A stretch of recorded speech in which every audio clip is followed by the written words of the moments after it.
There is a massive, undeniable, and honestly frustrating gap between a front office that is focused on selling tickets and filling seats, and one that is actually committed to building a legitimate championship dynasty. Welcome back to WNBA Pro, the only place where we refuse to dress things up with polite language, where we cut through the corporate messaging, and where we hold the league and its decision-makers fully accountable for what is really happening. Today, we are talking about a level of front office failure, organizational mismanagement, and flat-out hesitation that is starting to look like competitive negligence. The Indiana Fever are sitting on something incredibly rare. By sheer luck of the draft lottery, they landed a generational talent, the kind of player that only comes around once in a lifetime. They drafted someone who has completely shifted the landscape of the sport and brought unprecedented attention to the league. Every night, the spotlight is on them. The media, the fans, and even casual viewers are watching closely. But instead of treating that opportunity with urgency and care, instead of building a strong and protective structure around their franchise centerpiece, the Fever have left Caitlin Clark exposed. They have placed her in a situation where the roster around her is not built to support her, defend her, or match her level of intensity and competitiveness. What is unfolding in Indianapolis right now is not just disappointing, it is alarming. And it is time to say it plainly. This front office is operating without toughness. The roster lacks edge. And if leadership does not act quickly, put ego aside, and aggressively reshape this team, they're going to waste the prime years of one of the most valuable players this league has ever seen. Today, we are going to break down exactly where things are going wrong, why this team desperately needs a physical presence on the court, and why revenue and merchandise sales are no longer a valid excuse for putting an unprotected product out there. Let's get into it and break this situation down piece by piece. The Las Vegas Aces. You know a team that was serious about winning? The New York Liberty. You know a team that was serious about winning, and it hurts me to say this as a Yankees fan, the Houston Astros. Now those three teams, Let's first be clear about what is actually happening on the court every single night. Because if you are only looking at stat sheets, you are missing the bigger picture entirely. When Caitlin Clark steps onto the floor, she is not just entering a basketball game. She is stepping into an environment that is deliberately intense and openly hostile. There is a clear target on her, and the rest of the league has recognized it. Opposing teams and experienced coaches have made it very clear that their entire defensive approach is centered around disrupting her at all costs. This goes beyond standard defense.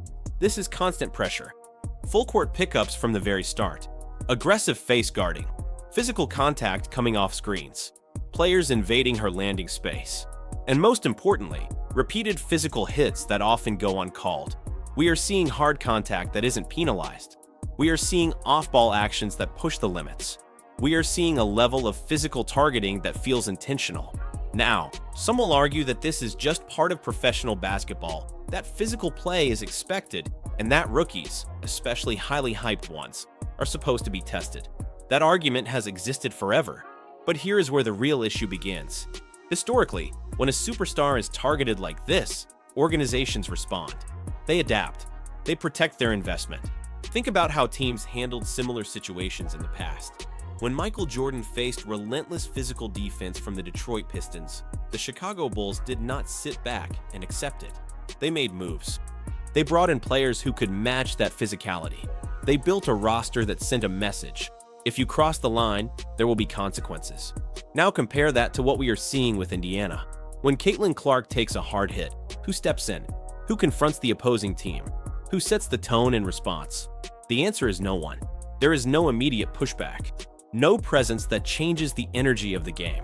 Teammates help her up, and the moment passes, while the opposition continues to push boundaries. That absence of response sends a message, and it is not a good one.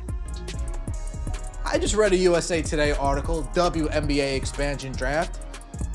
They didn't have the Fever, they had the Fever protecting Sophie Cunningham. They had the Fever letting Michaela Timpson walk. So let me get this straight. According to this article, if you're protecting CC, you're protecting Money Mitch, you cannot draft a high-value asset and then leave it exposed in a hostile environment without protection. That is not strategy, that is mismanagement. The Indiana Fever, whether intentionally or not, have built a roster that lacks toughness, presence, and defensive intimidation. This team is built for clean execution and structured play, but it is missing the kind of mentality that pushes back when things get physical. There is no player on this roster who brings that relentless, gritty, junkyard energy. There is no veteran presence willing to absorb a technical foul, accept a fine, or physically set the tone when necessary. And throughout sports history, that type of player has always mattered. Wayne Gretzky had teammates who protected him. Steph Curry had players who created space and stood up when defenses got overly aggressive.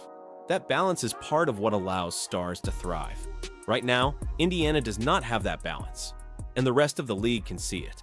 Opponents recognize that there is no real consequence for pushing the limits. They see a team that can be pressured physically without resistance. That perception becomes reality very quickly in professional sports. And this is not just about physical play, it is psychological. Basketball at this level is as much about confidence and respect as it is about skill and execution. When other teams believe you cannot respond, they lose respect for your entire organization. They play with more aggression. They take more risks. And over time, that dynamic becomes embedded. The leadership of the Indiana Fever needs to take a hard look at the direction of this team. They need to ask themselves a difficult question. Are they building a team that is respected or one that is simply liked? Because there is a difference. And right now, their current approach is leading to a situation where their franchise player is absorbing unnecessary punishment game after game, under the brightest lights, without the support structure that should already be in place.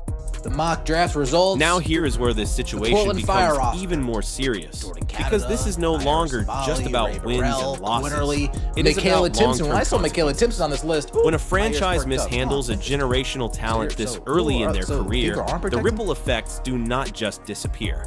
They compound, they grow, and eventually, they become impossible to ignore. Right now, Caitlin Clark is carrying not just a team, but the weight of expectations, attention, and physical pressure every single night.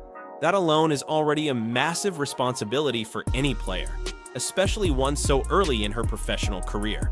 But when you combine that with a lack of on-court protection, inconsistent support, and a system that is clearly not built around maximizing her strengths, you are creating a dangerous situation, not just for her performance, but for her longevity in this league. Great organizations understand one thing better than anything else. When you have a rare talent, you build everything around them. Not halfway, not eventually, immediately. You protect them, you empower them. You put the right pieces in place so they can succeed without having to fight every battle alone. Because if you do not, frustration builds, fatigue builds, and over time, even the most competitive players begin to question whether they are in the right environment to reach their full potential. And let's be honest, this league cannot afford to get this wrong. Players like Caitlin Clark are not just stars, they are catalysts. They bring new audiences, new energy, and new growth opportunities. They elevate the entire product. But that only works if the league and the teams within it treat that opportunity with the seriousness it deserves.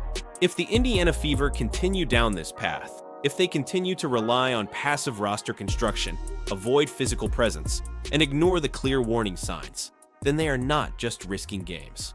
They are risking trust. From fans, from players, from the future of the franchise itself.